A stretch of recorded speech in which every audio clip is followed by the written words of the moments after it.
like to thank all of y'all for coming to the Foreign Business Symposium today, and we appreciate your interest in Ireland. My name is Shannon Noel Crow, and I'm going to be talking today about the culture of Ireland, and we'll also go over the infrastructure, the political economy, and business etiquette that you're going to need to know when you're there. We hope at the end of the day of this presentation you'll be able to understand if you want to expand your business into Ireland, that's not a good decision for you. Thank you for your time, and I want you to hold all the questions to the end of the presentation. We're going to love to answer them. All right, so right now I'd like to introduce you to Megan McNinch, Julia Clements, and Ava Bassler. They're part of our Ireland consultant team. We've all lived and worked in Ireland for several years, and it's with this experience that we're going to be able to help guide you to that decision of whether you want to expand into Ireland. So today I'm going to discuss the culture of Ireland, specifically some kind of basic information, things that you need to be politically sensitive about, and the way Irish people perceive Americans. It's going to be very important when you're interacting with your Irish counterparts. So first off, we're going to discuss the basics. According to the CIA World Factbook, the actual entire island of Ireland has 6.4 million people, but what we're going to discuss a little bit later is Ireland is split. The actual Republic of Ireland, which is right here in the south, has only 4.7. The northern part of Ireland is a protectorate of the UK, and the southern part is the actual Republic of Ireland. It's a parliamentary democracy. This is really going to affect if you have any cross-border trade, because in the north they use the pound and they speak primarily English. They are the Brits, and in the south we're going to use the euro because we're a member of the EU, and we're going to speak primarily Irish Gaelic, though you won't have a hard time getting around if you only speak English. But this is something to keep in mind, particularly if your business is going to interact with the entire island, not just the north or the south. And finally, you have the Protestants in the north. Again, it's a remnant of that British influence. In the south, it's primarily Catholic, but there is a growing Muslim population, which is going to be a very interesting demographic for those of you looking for a niche market. Next, we have the culture. So according to Culturegrams, pub culture is very, very important in Ireland. We're very unified, earthy, chill people, and going out to get a beer over lunch isn't as big of a deal as it is to some Americans. But it's just a way, especially after work. Culture is very important. We all go to a pub, you talk, you sit down, it's a way to connect, it's a way to interact with your friends, it's a way to actually network. It's going to be very important for you. Second, we have sports. It's the fastest way to start a conversation with someone in Ireland. You talk about soccer, you talk about rugby, you talk about the Highland Games. That's actually the picture I have. We take giant logs and lift them and throw them. We don't really know why we keep doing it, but it is a good way to start a conversation with someone. Now finally, arts and literature. Very rich culture. It's been going on for hundreds of years. There's been Vikings, travelers, different colonizers, and so if you show even the littlest bit of interest in Irish culture, or you mention a story that somebody told you, they're going to really appreciate it. This actual image right here is an image from one of my favorite Irish myths that my mom told me when I was a kid, and I still remember it. And it's the Myth of Solomon. So finally, political sensitivity. There are major divisions in Ireland. It's something that you're going to need to know about, because it's going to affect your interpersonal dialogue, but it should not affect your businesses, so I don't want you to be worried. Your day-to-day business is going to go along just fine, which is something to be aware of when you're discussing and having chats with your Irish counterparts. And the first thing is Protestants and Catholics. The sheep up there actually look kind of like the Irish flag. That's because they're supposed to be. It was a form of protest. So the orange is for Protestants, the green is for Catholics, and the reason why when they designed the flag there's that white space in the middle is it represents the peace that they were hoping would come in between those two groups. Protestants, again, this is a lot of that history with the UK, are in the north, Catholics are in the south, and there has been ethno-nationalistic conflicts in between both of those, which is kind of feeds into the North Republic right here. You can see the Ulster Freedom Fighters. According to the BBC, history section on the Troubles was the very sweet way that we discussed when the North and the South tried to separate. The South wanted to actually be its own country and kick the British out. And so this is going to really affect if you have a group that has some Brits and some Irish people, that you're going to have to mitigate any potential tension or conflict. Now finally, we have travelers and settled people. This one's particularly near and dear to my heart. I am an Irish gypsy. That's where my family comes from. They have historically been persecuted, killed, and driven off their land in Ireland. And this actual picture right here is a alleged, not proven, government attack to actually wipe. I saw the face of the earth. So just be aware that's something that you're going to want to be sensitive about when you're working in Ireland. So next we have perceptions, the way Irish people view Americans. Now, according to Kiss, Bow, and Shake Hands, they view Americans as friendly, but bad friends. Americans, I know we have this really bad habit of saying like, oh yeah, we're gonna hang out next week. Of course. And then we don't do it. So one of the things I want to recommend to y'all, instead of doing that, what you do is you say, okay, I'm gonna hang out with you next week. You get your calendar out or you get your phone out, you say, okay, Thursday at 2. Even if you reschedule, that's fine. But if you don't ever hang out with them and you say they will judge you for it. Because it's viewed as being very insincere. Now, that kind of feeds into the uptight and stressed. I know that Americans are like, oh, well, it didn't happen because I was busy. Or I had this work thing. It doesn't matter. They're way more focused on family, on having a good time, very earthy, very grounded people, and they think that the fact that Americans are really uptight and stressed is a little weird. So they're gonna have a different work speed than you if you're working in a group with your Irish counterparts. They are going to be a little bit more relaxed about deadlines and stuff. So it's just something to be aware of. There's just different modes going on. It's not better or worse, it's just different. And then last of all, they view Americans as kind of pretentious. And that's only because Irish people tend to wear very subdued colors like what I'm wearing today, not a lot of jewelry, not really big on brands, not really big on showing how wealthy you are. So just something to be aware of, just try to kind of mitigate that, relax a little bit, and it's all going to be fine. And then finally, alcohol. Americans don't really go out for drinks during lunch. They don't drink much, particularly in respect to Irish people. We kind of joke, we're not alcoholics, we're Irish. But that's the thing is, don't try to drink an Irish person under the table, they will win. It's just something that we're going to review about a little bit, and something that we can all enjoy together. Good beer does help a long work day go down well. Alright, now that's all for me, and I'm going to hand it off to Megan McNitch, who's going to discuss the political economy of Ireland. Thank you, Shannon Noel. Good morning, everyone. I'm Megan McNitch. I am a research analyst with a degree in international business. Today, I'm going to give you an overview of the country, particularly their government and how it's set up, the economy and how they are in standing of whether they're in good shape or bad shape.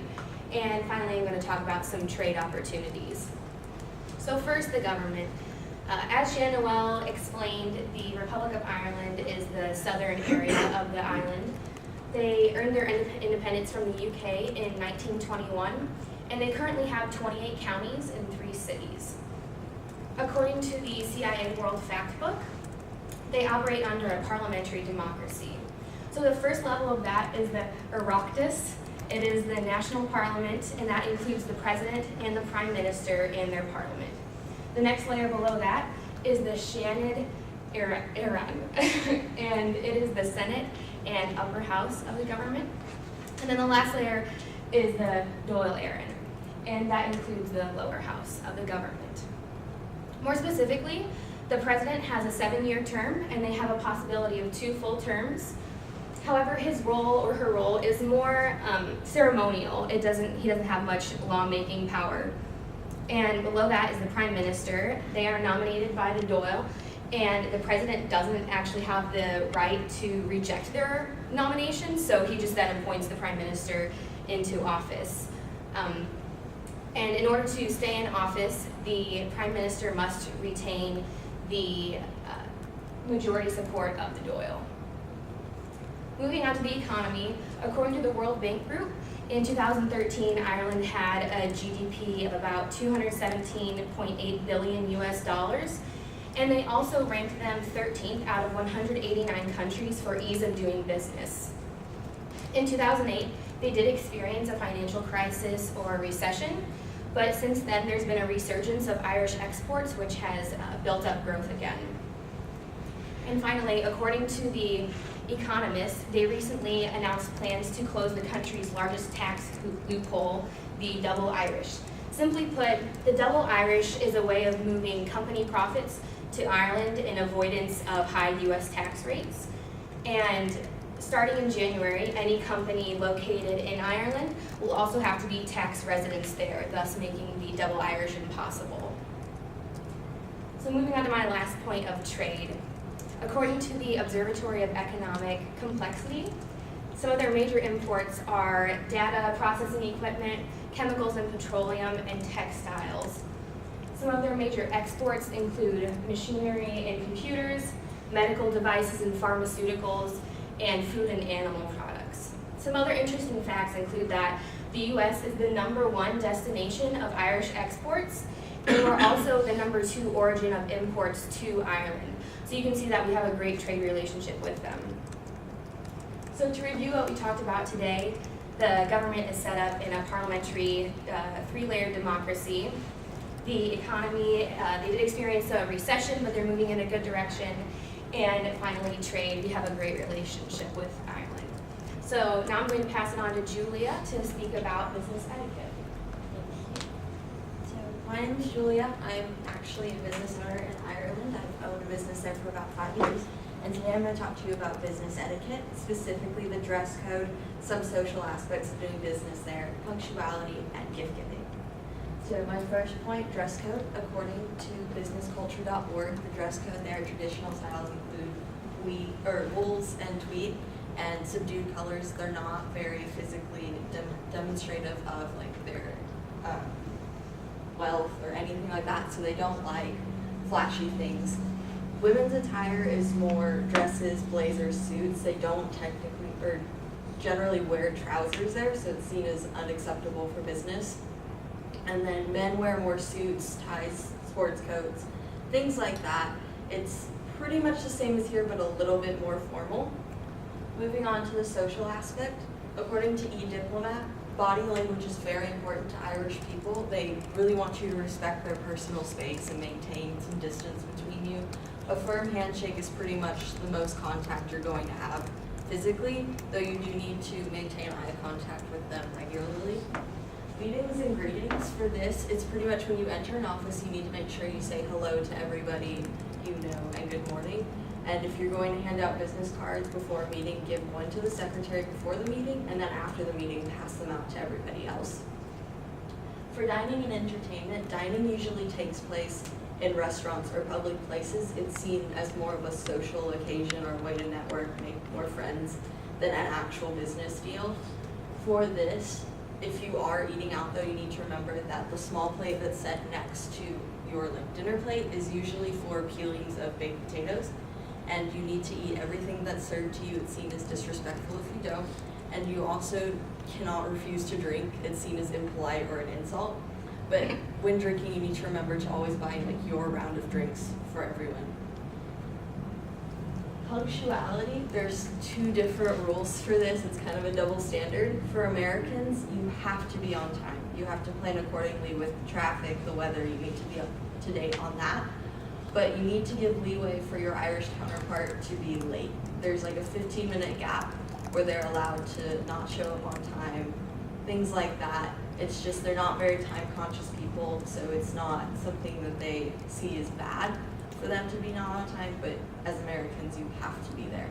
And if you are running late, you need to give them a call and let them know your time and when you expect to be there, and if you're gonna be late, you might have to reschedule. Like I mentioned, Irish people are not time-conscious, so that kind of bleeds over into their delivery schedule for mails and packages. They tend to miss delivery dates sometimes, and it's not shameful for them. So you just need to plan accordingly for that with if you need like anything important delivered for a certain day. Lastly, gift giving. According to comunidad.com, it's not generally expected in Irish culture. However, if you really want to give a gift, you can do it after a successful business deal. But the exception to that is if you are invited into an Irish home, you are expected to bring a gift of some sort. Usually it's a bottle of wine, a box of pastries, a box of chocolates, or a bouquet of flowers.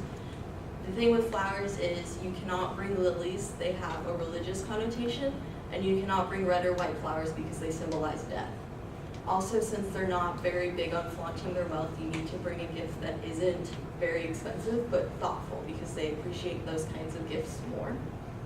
Also, if you do tend to receive a gift from an Irish person, you need to open it in front of them, express your gratitude, and then follow up with a thank you note. So to recap, I talked about the dress code and how it's a little bit more formal than here in America. I talked about social aspects and how you really need to respect their space with their body language. I talked about punctuality and how you need to plan accordingly with your schedule and theirs. And also I talked about gift giving and how it's not really expected in Irish business culture. Now I'm going to pass it off to Ava, who's going to talk about the infrastructure. Good morning, everyone. My name is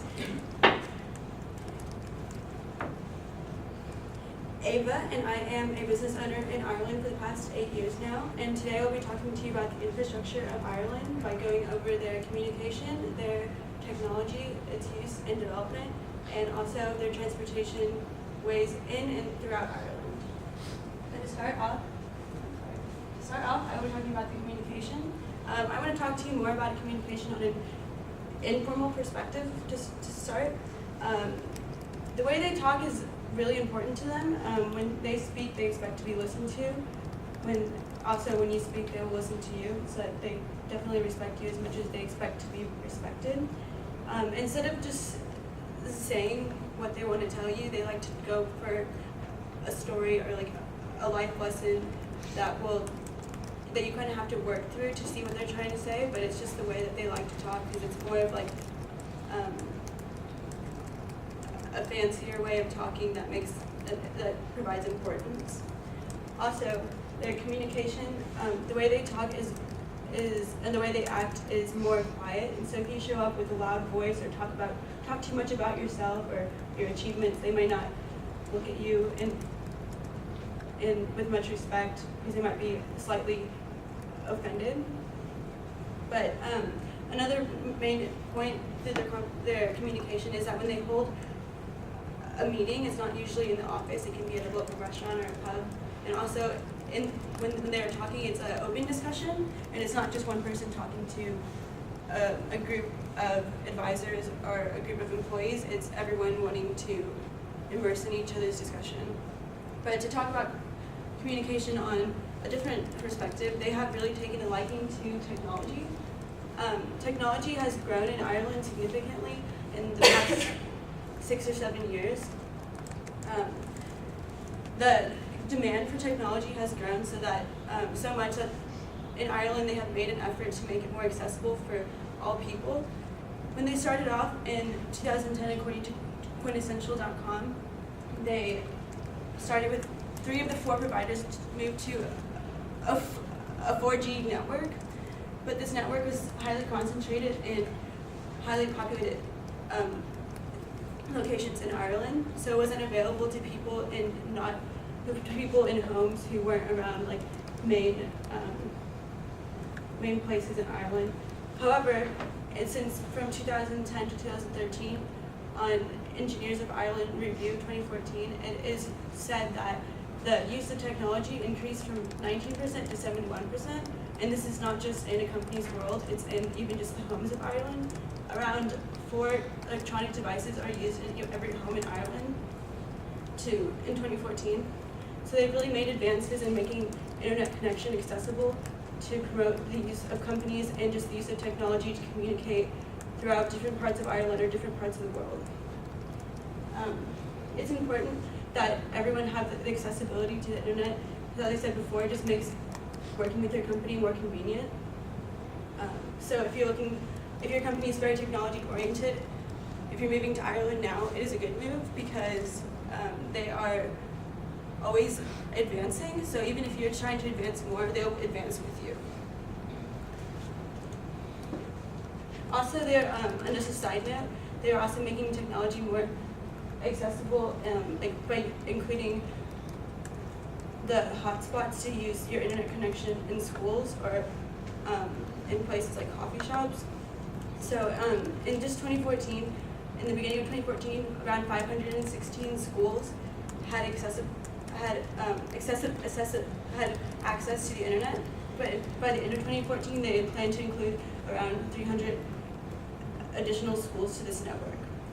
Using this network is less expensive than some European countries, but more expensive than most. However, with the more popularity, it's getting less expensive. So in years to come, it should be on average with most European countries. And to talk about my last point, it is transportation. There are 4 main ways to transport in and throughout Ireland. The first way is the roadways. According to the Uncharted Institute of Logistics and Transport, the roadways in Ireland are in good condition. There are main roadways and what they call unused roadways. They're still used, but they're not highly occupied. But those roadways that are not highly occupied are not as in good condition as the main ways that people travel.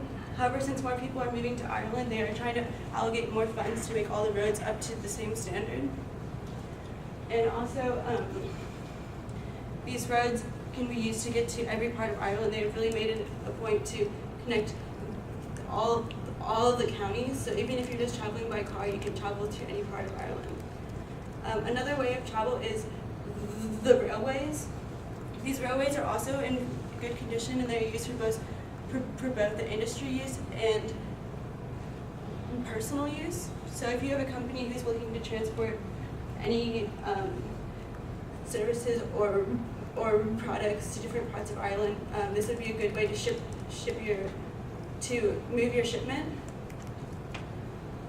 However, they're trying to not invest so much into this method of travel because it's not the healthiest for the environment, but it is still used by a lot of people. The next point is about the air travel and airports. The air security in Ireland is in good standing, according to the Uncharted Institute of Logistics and Transport. They have airports all throughout Ireland, and so it's easy to, if you're in one part of Ireland, you don't have to travel a far distance on the road to reach an airport.